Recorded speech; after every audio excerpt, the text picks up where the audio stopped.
گوجری زبان میں اپڈیٹ سنیے۔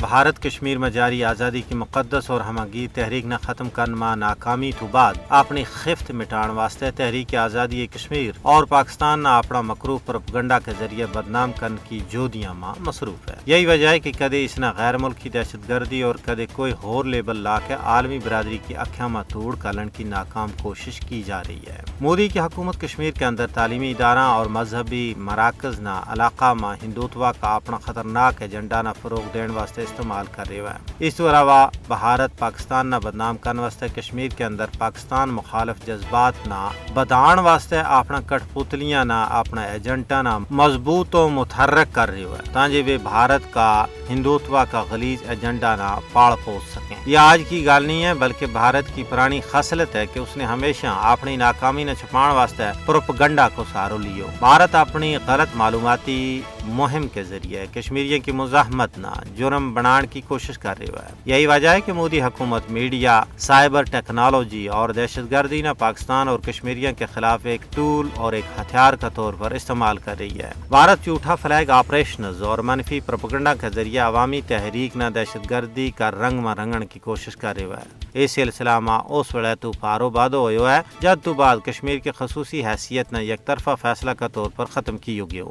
پاکستان کی کشمیر کاز کے نال غیر متزلزل حمایت کشمیریوں کا حوصلہ بلند کرنے میں ایک اہم کردار ادا کر رہی ہے۔ کشمیری اقوام متحدہ کی پاس شدہ قراردادوں کے مطابق اپنا پیدائشی اور بنیادی حق کے خود ارادیت کو مطالبہ کر رہے ہیں۔ تجزیہ نگاروں کو کہنا ہے کہ بے شک بھارت لکھ جتن کرے وہ کشمیریاں اور پاکستانیاں کا رشتہ میں تیڑ کال سکے گو اور نہ ہی تحریک آزادی نہ ختم کر سکے گو۔